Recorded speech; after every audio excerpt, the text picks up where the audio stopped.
Bonjour à tous, dans cette vidéo, on va regarder ensemble quelles sont les caractéristiques du revenu foncier, c'est-à-dire que lorsque vous louez un appartement en nu, un bien immobilier en nu, vous êtes sur le régime fiscal du foncier. Vous avez un choix à faire. Vous avez le choix entre être au micro-foncier ou bien d'être sur le régime réel. Et en fonction du régime que vous allez choisir, ça va être déterminant sur comment les impôts vont vous imposer. On regarde tout ça en détail et on va même regarder quelques exemples chiffrés.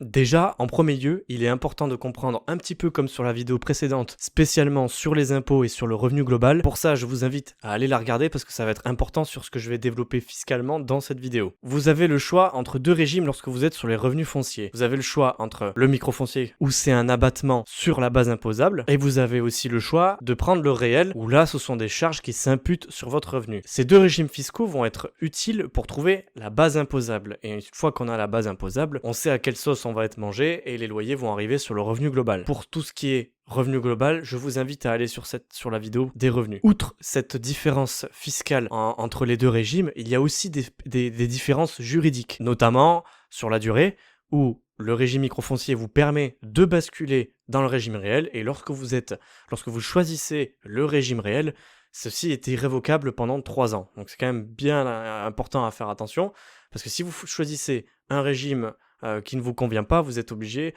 par exemple pour le régime réel, d'être pendant 3 ans dans ce régime-là. Je rappelle encore une fois que dans la description de cette vidéo, vous avez accès à un support de cours. Et ce support de cours est beaucoup plus détaillé que la vidéo. On a inclus les articles de loi qui montrent un petit peu ce que l'on dit dans la vidéo et tous les arguments entre les différences entre les deux régimes.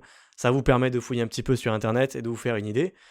Et pour ceux qui veulent aller plus loin, les articles de loi sont vraiment bien rédigés avec tous les cas possibles qui sont déterminés. Une chose importante à garder en tête lorsque vous êtes en location nue et que vous devez choisir entre le microfoncier ou le réel, vous avez une option. Et cette option, c'est l'option pour l'IS. Ça veut dire quoi? Ça veut dire que vous avez la possibilité de créer ce qu'on appelle une SCI. Alors, il y en a qui en ont déjà entendu parler, j'imagine. Ce sont des sociétés civiles immobilières. Et lorsque vous êtes en SCI, le régime fiscal qui s'imposera sera celui de la SCI. Et c'est déterminant. Si la SCI est à l'IR et donc sur l'impôt sur les revenus, ce que je dis dans cette vidéo, c'est-à-dire le microfoncier ou le réel, ça s'appliquera à la SCI à l'IR. Et si c'est la SCI à l'IS que vous choisissez, ça sera encore un autre régime fiscal que nous verrons dans une autre vidéo, bien sûr. Mais ça ne sera pas le régime réel ou microfoncier. Vous serez sur l'impôt sur les sociétés et quand vous voulez faire sortir, vous avez ce qu'on appelle la double imposition, etc. J'en parlerai un peu plus en détail dans une autre vidéo. Je ne m'attarde dans cette vidéo seulement sur le microfoncier et le réel, parce qu'il y a déjà beaucoup à dire.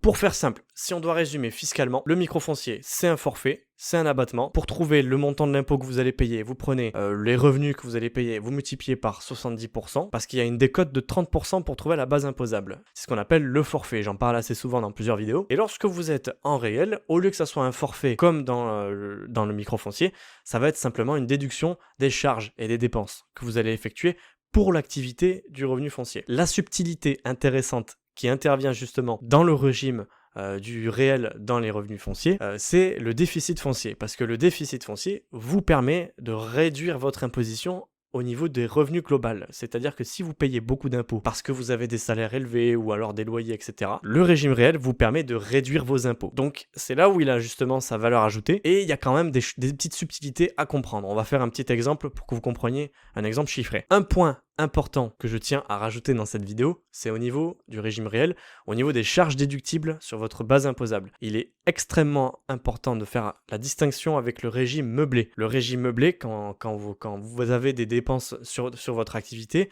quand vous construisez, que vous faites des travaux, vous aménagez, vous augmentez des mètres carrés, vous réaménagez un grenier, vous pouvez tout placer en charge et tout ça, même ça peut s'amortir. Lorsque vous êtes en régime de la location nue, et donc vous êtes soumis au revenu foncier, vous ne pouvez pas mettre des dépenses en amortissement, d'une part, et deuxièmement, vous ne pouvez pas mettre en charge, et ça c'est important, tous les travaux de construction, les travaux de reconstruction et les agrandissements. C'est-à-dire que vous avez le droit de faire que les travaux de rénovation. Et ça c'est important. Si demain vous voulez créer une pièce en plus, vous ne pouvez pas le mettre en charge lorsque vous êtes en régime réel de la location nue. C'est quand même Un élément extrêmement important parce que vous pouvez perdre beaucoup en termes d'impôts. Mettons-nous sur notre exemple. Cet exemple, vous pouvez le retrouver encore une fois dans le support de cours. On a une personne qui loue son appartement 500 € par an, soit 6 000 € à l'année, on va dire. Lors de l'achat, il réalise 5 000 € pour rénover son bien. Et la personne qui achète ce bien-là est dans une tranche marginale d'imposition à 41%. Pour ceux qui ne comprennent pas ce que ça veut dire, je vous invite encore une fois à retourner sur la vidéo de l'impôt, comment il s'applique. C'est une vidéo extrêmement importante et c'est la base un petit peu de l'imposition. Une fois qu'on a ces éléments-là, notre but, c'est de déterminer quel est le meilleur régime fiscal dans la location nue. Est-ce qu'il vaut mieux être en réel ou est-ce qu'il vaut mieux être en microfoncier? Et pour ça, il y a un calcul très simple à faire et on va le faire ensemble. On va prendre des hypothèses. L'hypothèse numéro 1, c'est qu'il gagne 6 000 € par an. La deuxième hypothèse, c'est qu'il a fait 5 000 € lors de l'acquisition.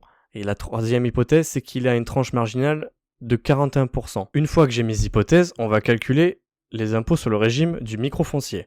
La toute première étape, c'est de calculer la base imposable. C'est un montant sur lequel les impôts vont nous imposer. Donc c'est primordial pour nous de le calculer. Et cette base imposable, elle est très simple. On fait 6 000 € fois 0,70. Pourquoi 0,70? Tout simplement parce qu'on a un abattement forfaitaire de 30%. Donc 30%, on prend que 70% des revenus. Ce qui nous donne une base imposable de 4 200 €. C'est ce montant-là sur lequel les impôts vont se baser pour pouvoir nous imposer. Et sur ce montant-là, on a les prélèvements sociaux à payer, ainsi que la TMI. Je rappelle, les prélèvements sociaux, c'est 17,2% au moment où je fais cette vidéo, parce que peut-être au moment où vous allez regarder, elle sera encore augmentée. Et la TMI, nous sommes à 41%, et ça c'est d'après les hypothèses. Donc ça veut dire que cette autre personne-là, des impôts sur son revenu global de 41%. Sur ces salaires. Ça peut être des salaires, ça peut être n'importe quoi. Les PS, donc 4200 fois 0,172, ça nous donne un montant de 722,4 € de la TMI. Et sur la TMI, même chose, même logique, 4200 de base imposable, multiplié par 41%, donc 0,41, ça nous donne un total de l'impôt de 1722 €. Impôt 1 plus impôt 2 égale total de l'impôt. Donc 722,4 plus 1722 €. On est donc à un impôt total de 2444,4 € pour être précis. C'est donc l'impôt qui va payer sur le régime du microfoncier. Maintenant, calculons le régime réel pour pouvoir comparer et savoir sur quel régime fiscal il vaut mieux être imposé. Toujours pareil, première étape, on calcule la base imposable, mais cette fois-ci la base imposable se calcule d'une manière différente. Tout à l'heure, on avait pris un abattement forfaitaire de 30%, et bien là, on utilise ce qu'on appelle les charges. Et en charge, on avait, souvenez-vous, des travaux de 5 000 €. Donc, on fait 6 000 € moins 5 000 €, ça nous donne une base imposable de 1 000 €. Et c'est sur cette base-là que les impôts vont nous imposer. Toujours pareil, prélèvements sociaux, TMI, jusque-là rien de très compliqué. TMI toujours elle n'a pas changé, donc 1 000 € fois 0,172, je préfère le marquer quand même pour que ça soit clair dans vos esprits. On est donc à 172 € d'impôt. Concernant la TMI, toujours pareil, 0,41 pardon, qui est à 41% fois 1 000 €. On est donc à 410 € d'impôt. Donc impôt total, impôt 1 plus impôt 2, ça nous fait un impôt total de 582 €. Voilà à combien on est imposé en réel sur cet exemple et à combien on est imposé en microfoncier. Donc clairement, il vaut mieux choisir le réel. Pourquoi? Parce que les travaux permettent de réduire justement la base imposable. Et c'est tout l'intérêt d'ailleurs. Maintenant, après avoir vu cet exemple, je pense que vous comprenez bien comment choisir le régime fiscal. Mais ce n'est pas tout. J'ai bien dit au début de la vidéo qu'il y a des subtilités. Et il y a des subtilités un peu plus importantes, et notamment sur le déficit foncier. Et c'est la raison même de pouvoir choisir le réel en location nue, c'est de pouvoir faire du déficit foncier. Parce que celui-ci, il s'impute sur les revenus globaux afin de réduire vos impôts.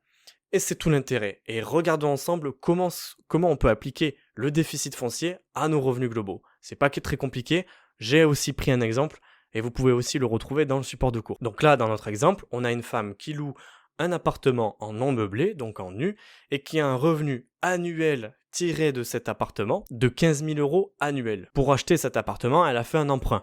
Et cet emprunt, elle paie des intérêts dessus. Et ces intérêts correspondent à 7 000 € annuels. Mais lorsqu'elle a acheté l'appartement, Elle a aussi fait des travaux de rénovation et il y en a pour 23 000 euros. Comment calculer le déficit foncier et comment celui-ci se répartit? Donc si je reprends mon exemple, mes hypothèses de tout à l'heure, on a un revenu de 15 000 euros. On a ça qui rentre dans le portefeuille, dans le revenu global. Mais on a mis en charge des travaux de rénovation à 23 000 euros. Et on a également des intérêts en plus, que j'ai parlé dans la vidéo, de 7 000 euros. Attention, là il y a une subtilité. Pourquoi je ne mélange pas les charges des travaux avec les intérêts d'emprunt? On pourrait tout simplement dire les intérêts, c'est aussi des charges. Sauf qu'il y a une subtilité, les intérêts ne sont pas pris en compte pour le déficit qui s'impute sur le revenu global. C'est une des subtilités justement du calcul du déficit en réel. C'est pour ça que c'est important de faire des exemples chiffrés. C'est pour ça que je distingue les deux charges. Revenons maintenant sur l'exemple. On a donc un résultat net foncier de moins 15 000 euros. Que là, rien de très compliqué, c'est des additions et des soustractions. Mais seulement, ce qui s'impute sur le revenu imposable, c'est seulement 10 700 euros. C'est le plafond maximal que je peux imputer sur mon revenu global. Et donc, il me reste 4 300 euros. Et ces 4 300 euros s'imputeront sur les revenus fonciers. Donc, si on voulait vraiment être exact, on a moins 1 400 euros sur les revenus fonciers et moins 10 700 euros sur les revenus globaux. Et c'est comme ça qu'on arrive à créer un déficit. Petite subtilité, tout ce qui est imputation des déficits sur les revenus globaux, on peut le faire la première année, et cela jusqu'à 6 ans. Donc si vous réinvestissez, vous pouvez le faire pendant 6 ans. Par contre, pour les revenus fonciers, les imputations sur les revenus fonciers, on est jusqu'à 10 ans. Donc vous pouvez créer ce déficit pendant 10 ans. Attention tout de même, beaucoup de gens se trompent, notamment sur l'imputation des déficits sur les revenus globaux.